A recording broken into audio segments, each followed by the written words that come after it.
Now, moving on, ECOWAS has broken its long silence on political tensions in Togo after many appeals from opposition groups who called for intervention in the matter. The statement issued follows a visit to Togo this week from Marcel Alain de Souza, president of ECOWAS, who engaged political actors in the country and consequently had a meeting with the president of Togo, Faure Gnassingbé, over calls for constitutional reforms to introduce, constitutional reforms which will introduce the principle of two-term limits and reintroduction of the 1992 Constitution. Last month, when Joy News checked with the Customs Division of the GRA, the tension had no impact on business at the border. But the story is now different as the baggage hall, long room and transit sections of customs remain virtually empty.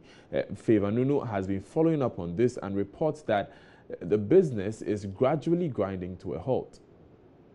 What you're seeing today here on this compound is an empty space. Now, on a very normal day, what happens here is that the entire space, as you see, is usually very filled to capacity.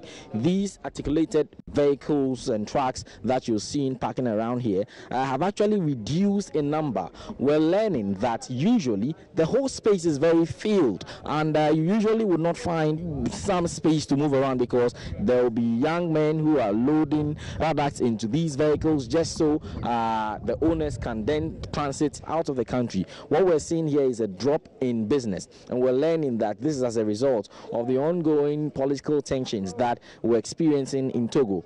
Sometimes it is the problem from the Togos which is doing all those things, because sometimes if the Togo port is free, sometimes the goods comes here providedly, but now the goods are not coming like how they came first. It's affecting us because sometimes if we do this one, sometimes you get small money. How much do you make when you load a food truck?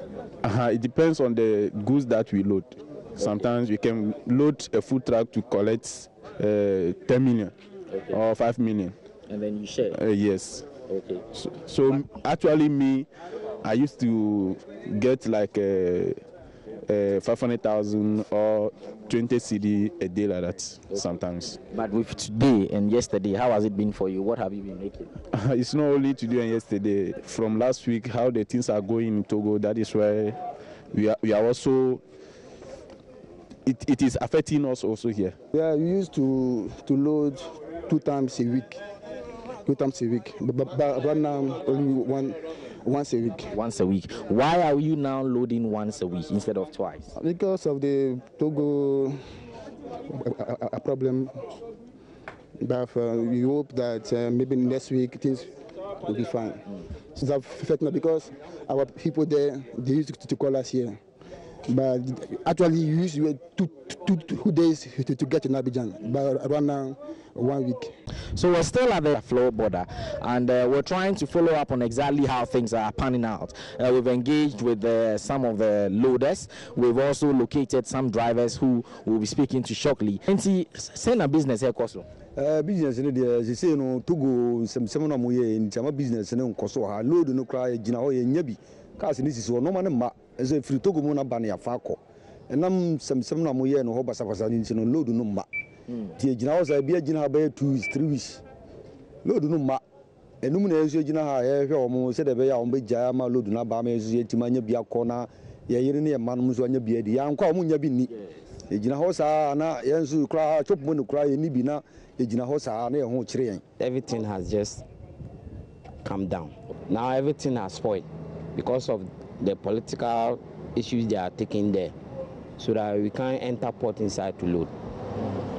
That one too is a big issue if you do something for us.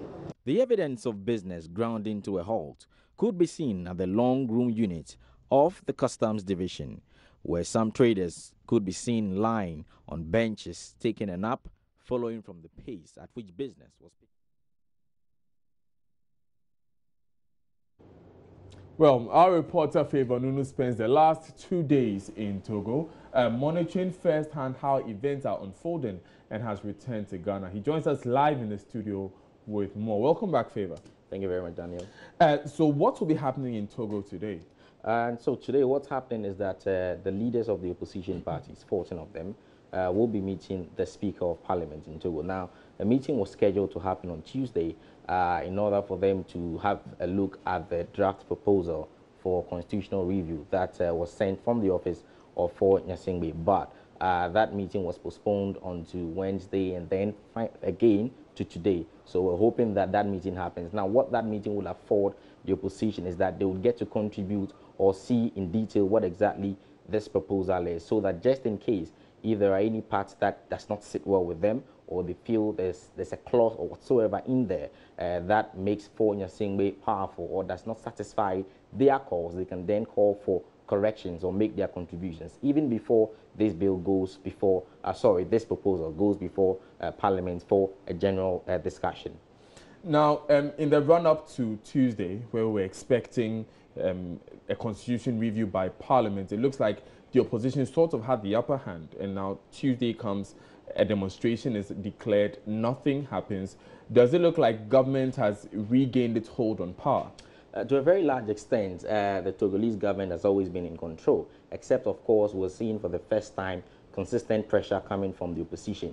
What's working in their favor now, though, is that ECOWAS has for the first time responded, and a statement has been issued not long ago, which we'll be looking at, and that gives some impetus to the campaign and their calls for the reintroduction of the 1992 constitution, so that the ECOWAS president was in Togo yesterday, and he had meetings with political actors, including the opposition, and also had meetings with President For Nyasingbe. What then followed up was that about 86 persons who were arrested in last week, Thursdays and Wednesdays clashes and campaigns. 86 of them have been released, all of them. And reports suggest that none of them were discovered to have been injured in any way, which is to say that there was some form of police brutalities. But there are also other persons who were arrested during August 19th demonstrations, and those persons have not been released. And government's justification for keeping these persons is that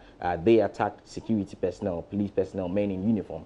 And so it is an offense that would have to be looked into and to a very large extent prosecuted. So these are some of the unfolding events, but you're seeing them winning the fight in piecemeal. Once ECOWAS has started speaking, you would expect that then, to a very large extent, international bodies can then join the chorus, and we'll find Togo getting to that destination where they would find the reintroduction of the 1992 constitution and the two. I am curious to find when the French government would speak on this, because you know that usually in francophone countries, their contribution is usually very needed. But then you have spent 2 days in this town. What was it like reporting from there, particularly with what we're hearing about a ban on the internet and press freedom issues on the ground?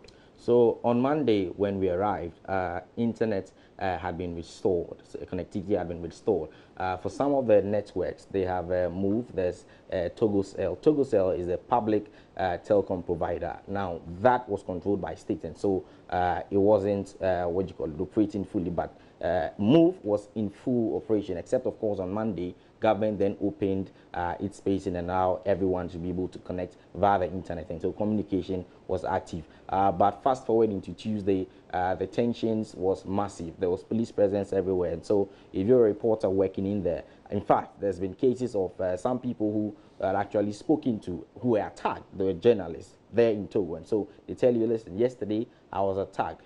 This one tells you my camera was taken away from me.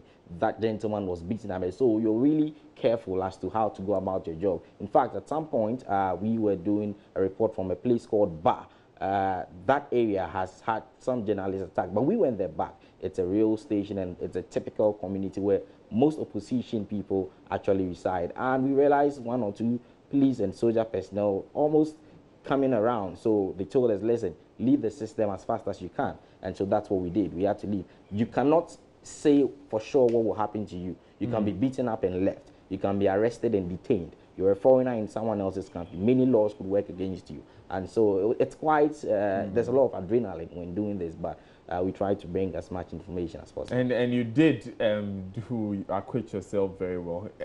Knowing that, it's very good to have you back. Glad nothing at all happened. But of course, we'll have more on the situation, particularly that ECOWAS element that is coming there. We'll be going into that in our latest bulletin.